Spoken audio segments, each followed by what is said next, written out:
Hi, it's Jamie Smart here, and I wanted to take just a few minutes to show you what a card trick has to do with your richest experience of life and with your perception. Now, before I get into the perception side of it, I'm just going to show you the card trick. So what I've got here is 3 cards. I've got 2 jacks and a queen from an old deck of cards I found lying around.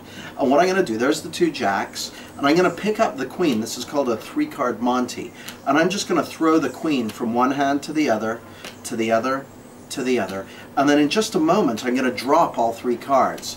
And my job as the, close-up magician is going to be to misdirect you so you think the queen has gone somewhere it hasn't. So watch carefully, because in a moment, without any warning, I'm going to suddenly drop the cards, and you need to keep an eye on what's gone where.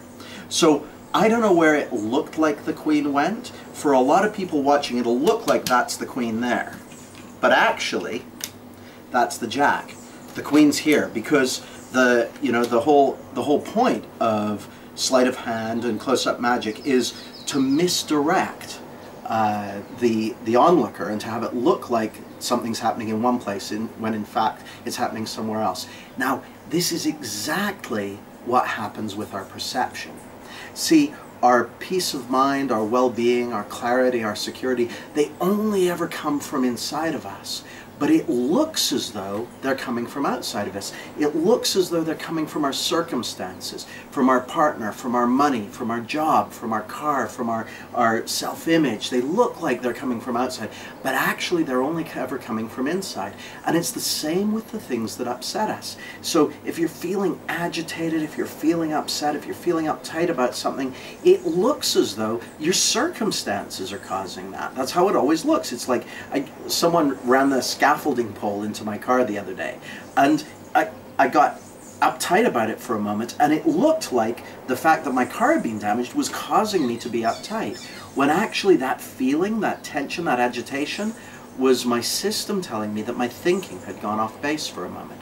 But it always looks like it's our circumstances. It's a trick of the mind, just like the card trick. So if I were to show you that card trick again and do it the same way, there's the 2 jacks, there's the queen, going from one hand to the other, to the other, to the other, to the other. When I drop the cards, it still may look like it's there, but it's not. That's the jack. You now know that it's there. But the funny thing with our perception is that even when you know that all your feelings are coming from inside, it can still sometimes look like they're coming from your circumstances. It can still sometimes look like it's coming from the outside. And so the solution to this is what I call embodied understanding. Because one of the things you'll begin to discover as you see this more and more clearly in your own life and in the lives of your clients or your friends or your family, you start to be harder to trick. It's not that you don't get tricked, but you become more suspicious of, like, when you're feeling freaked out about something, you've become more suspicious of, is that really the circumstances that are causing it, or could it be a trick of the mind? When you're feeling great about something, you start to be a bit suspicious. Is it really that external factor that's giving me this great feeling, or could that actually be my natural state of well-being? What I can tell you is that by exploring and learning and getting an embodied understanding of this for myself, my own quality of life has skyrocketed. It's not that I don't have ups and downs, I still do, but it's much more difficult for me to get worried about the downs when I get them, because I'm suspicious of the reality of it. Because one of the realizations I have is I used to think my feelings were telling me about the quality of my life, but actually they're always telling me about the quality of your thinking. And you don't have to do anything about that. The moment you see that you're always feeling your thinking, and that even in this moment or in any moment you're feeling your thinking, your quality of mind can rise in a heartbeat. Now, does that mean it will? Not always. But the more you realize this at a deep level, the less of a problem anything is. And the more peace of mind, well-being, and security you'll experience in your life.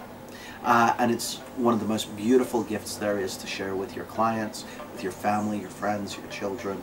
And it's all down to a trick of the mind. Thanks for listening.